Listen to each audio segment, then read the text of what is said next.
नमस्कार। अपनी रोजमर्रा की जिंदगी में हम सब दो तरह के ज्ञान का इस्तेमाल करते हैं, है ना? एक वो जो हमें अपने अनुभवों, अपने बड़ों से मिलता है, और दूसरा वो जो हमें किताबों और रिसर्च से पता चलता है। आज हम इन्हीं दो अलग-अलग दुनियाओं को समझने की कोशिश करेंगे, सामान्य ज्ञान यानी कॉमन सेंस और विज्ञान। आखिर ये दोनों हैं क्या और इनमें फर्क क्या है? चलिए इस सफर पर निकलते हैं। ये सवाल सुनिए। गांव के लोग शहर वालों से ज्यादा सीधे साधे होते हैं, या फिर ये कि लड़कियां लड़कों से ज्यादा इमोशनल होती हैं। ये बातें हम सबने कहीं ना कहीं सुनी हैं, और शायद हम में से कई लोग इसे सच भी मानते होंगे। यही तो है कॉमन सेंस। ये वो धारणाएं हैं जो किसी ठोस सबूत पर नहीं, बल्कि बस अनुभवों और सुनी सुनाई बातों पर टिकी होती हैं। पर क्या ये वाकई सच हैं हर सिचुएशन में? बस इन्हीं सवालों की तह तक जाने के लिए हमें विज्ञान की जरूरत पड़ती है। तो इस पूरे टॉपिक को अच्छी तरह समझने के लिए हम एक स्ट्रक्चर तरीके से आगे बढ़ेंगे। सबसे पहले हम समझेंगे कि ये दोनों कॉन्सेप्ट्स हैं क्या। फिर इनके बीच के जो बड़े बड़े अंतर हैं उन्हें देखेंगे। इसके बाद ये जानेंगे कि समाजशास्त्र जैसे सब्जेक्ट के लिए ये अंतर इतना ज़रूरी क्यों है। और आखिर में एक बैलेंस्ड व्यू के साथ बात को ख़त्म करेंगे। तो चलिए शुरू करते हैं। ठीक है, तो सबसे पहला कदम, किसी भी चीज़ की तुलना करने से पहले ये जानना ज़रूरी है कि वो चीज़ें असल में हैं क्या। इसलिए हमारे विश्लेषण का पहला पड़ाव है इन दोनों शब्दों को साफ साफ समझना, कॉमन सेंस और साइंस।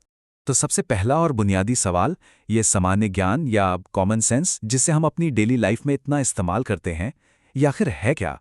आता कहाँ से है ये? देखिए, सामान्य ज्ञान वो ज्ञान है जो हम अपने आसपास की दुनिया से बस सोखते रहते हैं। ये हमारे रोज के अनुभवों से, हमारे परिवार की सिखाई बातों से और समाज में जो मान्यताएं चली आ रही हैं उनसे बनता है। और इसमें बड़ी मजेदार बात यह है कि ये कई बार विरोधाभासी भी होता है। जैसे एक तरफ हम कहते हैं एकता में बल है, तो दूसरी तरफ ये भी कहते हैं अपनी ढपली अपना राग। ये वो ज्ञान है जिसके लिए हमें किसी लैब या यूनिवर्सिटी जाने की जरूरत नहीं, ये तो हमें जिंदगी ही सिखा देती है। तो अगर हम कॉमन सेंस के कैरेक्टर को देखें तो ये कुछ ऐसा है। ये पर्सनल एक्सपीरियंस पर आधारित है, मतलब जो मेरे साथ हुआ जरूरी नहीं वो सबके साथ हो। ये अव्यवस्थित है, इसका कोई सिस्टम नहीं है। ये परंपरागत है, पीढ़ियों से चला आ रहा है। जैसे काली बिल्ली रास्ता काट जाए तो कुछ बुरा होगा, और क्योंकि ये हमारी अपनी सोच और भावनाओं से जुड़ा है, इसलिए ये बहुत ज्यादा व्यक्तिपरक यानी सब्जेक्टिव होता है। एक जगह जो कॉमन सेंस है, दूसरी जगह वो शायद मजाक लगे। हाँ, ये बात जरूर है कि रोजमर्रा के छोटे मोटे झटपट फैसले लेने में ये बहुत काम आता है। ठीक है, तो ये तो हुई कॉमन सेंस की बात। अब आते हैं सिक्के के दूसरे पहलू पर। विज्ञान क्या है? ये कॉमन सेंस से अलग कैसे है? इसका मकसद क्या है? विज्ञान ज्ञान हासिल करने का एक बिल्कुल अलग, एक बहुत ही अनुशासित तरीका है।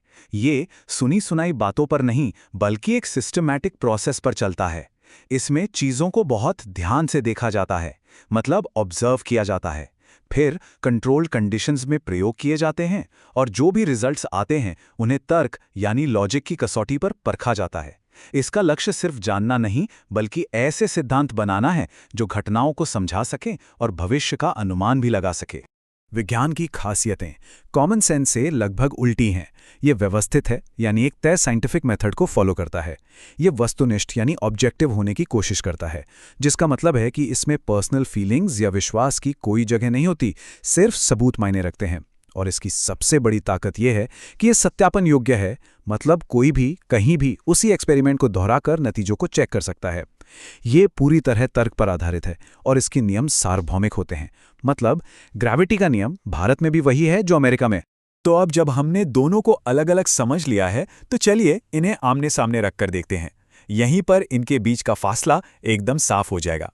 सबसे पहला और सबसे बड़ा सवाल, इन दोनों तरह के ज्ञान की नींव क्या है? ये किस बुनियाद पर टिके हैं?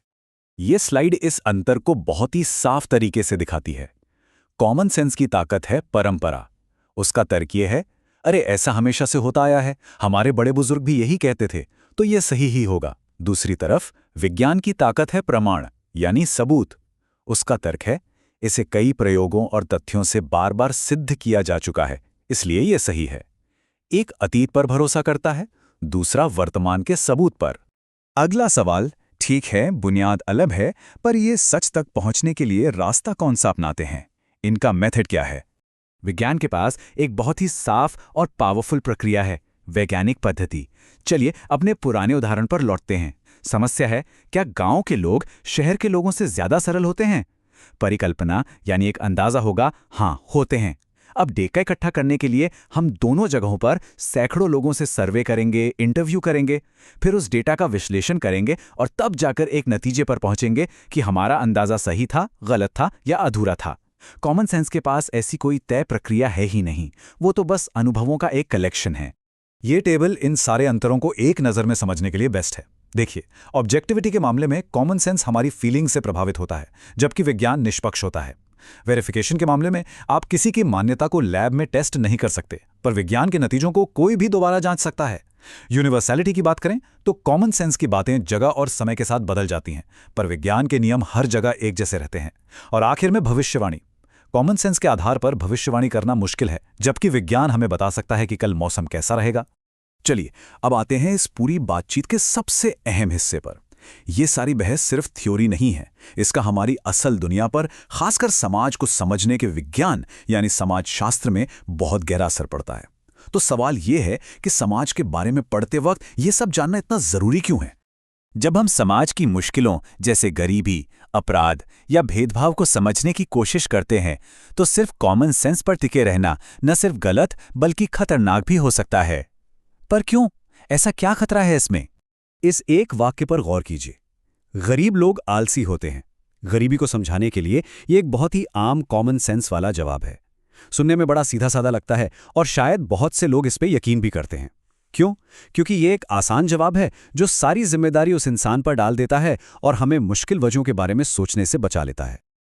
लेकिन जब हम विज्ञान का चश्मा लगा के देखते हैं तो पूरी तस्वीर ही बदल जाती है। समाजशास्त्रीय स्टडीज हमें दिखाती हैं कि गरीबी का आलस से कोई सीधा लेना देना नहीं है।